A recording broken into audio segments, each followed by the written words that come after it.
Allez, salut tout le monde! Aujourd'hui, c'est enfin la vidéo où on va mettre la résine, faire la vraie partie, on va dire, de la strat. Je sais qu'il y a pas mal d'entre vous qui l'attendaient. Donc, on va rentrer direct dans le vif du sujet. Je suis désolé, la qualité n'est pas top, mais bon, normalement, vous allez bien voir. J'ai accéléré un peu la fin de la vidéo pour pas que ça soit trop long et à la fois que vous puissiez tout voir un peu dans les détails. Donc, pour le moment, je mélange bien ma résine. Tant qu'on voit des petits filaments dans des petits fils, qu'elle n'est pas bien belle, bien transparente, il faut continuer de touiller, hein. Il faut continuer de mélanger jusqu'à qu'elle soit hyper clear, hyper transparente. Et puis quand ça c'est fait, et ben en fait on va pouvoir commencer. Et on commence toujours, vraiment, ça c'est le plus important, par le milieu de la planche. On va partir toujours, vous voyez, du point du centre pour venir écarter, que ce soit vers le nose ou vers les rails, vers les côtés. On va toujours partir du centre. Et quand on ramène la résine du nose, vous voyez, je la ramène par le milieu, parce que c'est une partie qui est déjà imprégnée. Pourquoi on fait ça? En fait, on fait ça parce que c'est extrêmement important. Si on part pas du milieu, en fait, on va ramener des plis, des bords vers le milieu et on pourra plus faire sortir les plis, on pourra plus les faire partir. Donc on va vraiment avoir besoin de toujours écarter depuis le milieu cette résine vers les bords pour qu'en fait nos plis partent vers l'extérieur et partent notamment vers les points où on a fait des petites coupes. Voilà. Donc vous pouvez voir que sur les plugs, je soulève et je bouge un peu ma fibre pour bien que ça s'imprègne. Pas qu'elle fasse des petits plis non plus, je fais bien passer la résine dessous d'abord et ensuite un peu par-dessus, vous voyez. Donc voilà.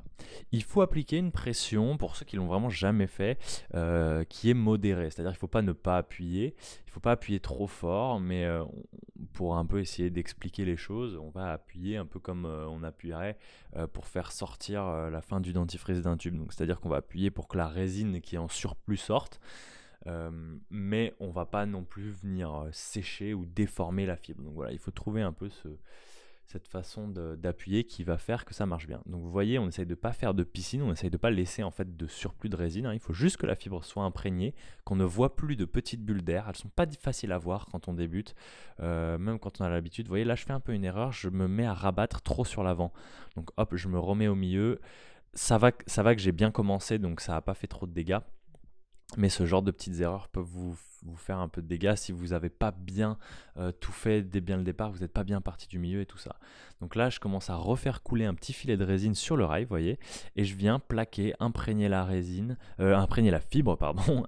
Je viens imprégner la fibre, en fait, tout le long, celle qui pend, donc en faisant d'abord couler un peu dessus, et ensuite je viens utiliser le squeegee, la raclette, pour en fait bien plaquer, bien imprégner, et bien mettre en fait cette fibre de verre en contact avec le rail, puisqu'il faut évidemment qu'elle colle bien. En fait, si on a des petites bulles d'air qui restent ou des petites zones où la fibre est pas imprégnée, et ben ça va pas, parce que notre planche sera pas étanche, en plus ça sera pas solide, ça va créer des points de faiblesse.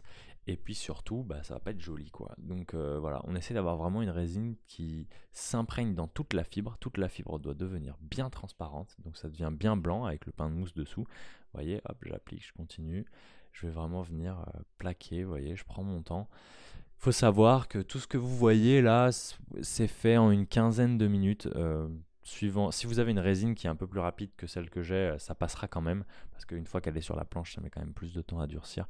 Mais voilà, je vous rappelle qu'il faut bien faire attention au temps que la résine met à durcir dans le pot, puisque ça va beaucoup plus vite que quand elle est sur la planche. Et du coup, si vous laissez trop la résine dans le pot, vous allez vous retrouver avec de la résine qui va être gélatineuse dans votre pot, puisqu'elle va commencer à catalyser, elle va commencer à durcir. Et du coup, ça fait que vous ne pourrez plus l'utiliser, vous devrez en refaire. Voilà. Donc, il faut savoir que là, la technique que j'utilise, qui est quand même de vraiment prendre son temps, de plaquer tout doucement, de ne pas mettre trop de résine et tout, c'est parce que c'est de l'époxy, que l'époxy ça coûte cher et que j'en ai pas acheté beaucoup pour faire cette planche parce que ça m'intéresse de ne pas gaspiller. Faut savoir que si vous êtes avec de la polyester, par exemple, vous allez commander 5 kg parce que ça durcit plus vite et vous allez la faire bien couler sur votre bord beaucoup plus que ce que je fais moi ici, et comme ça marchera nickel, ça s'imprégnera plus et ça sera beaucoup plus facile. Vous aurez moins à passer de temps à la plaquer bien comme ça, à bien tout faire minutieusement. Mais bon, l'intérêt de faire ça, c'est qu'on gaspille moins de résine, que du coup on fait quelque chose qui est d'une certaine manière un tout petit peu plus propre, un tout petit peu plus tout petit peu plus clean puisqu'on en met moins par terre, voilà, juste on gaspille moins. Et puis c'est agréable de bien venir voilà, faire les détails, bien regarder tout ce qui se passe. Moi j'aime bien prendre le temps avec la résine. L'époxy permet de prendre un petit peu plus son temps que la polyester. C'est quelque chose, c'est une étape que j'apprécie, donc voilà, je vous invite à prendre votre temps, y aller tranquille, profiter, vraiment checker pour les bulles d'air. Ça, il vous faut si possible un bon éclairage. En fait, souvent on les voit pas, on les voit après.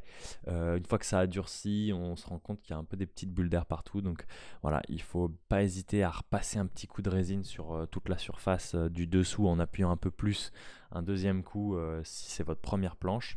Et puis l'autre chose à laquelle on va faire très attention, c'est autour des plugs d'aileron, parce qu'en fait c'est une zone où il y a beaucoup de bulles d'air qui se font, puisque déjà on a 2 couches de fibres, et puis en plus c'est un peu vallonné avec la forme des plugs qui dépassent.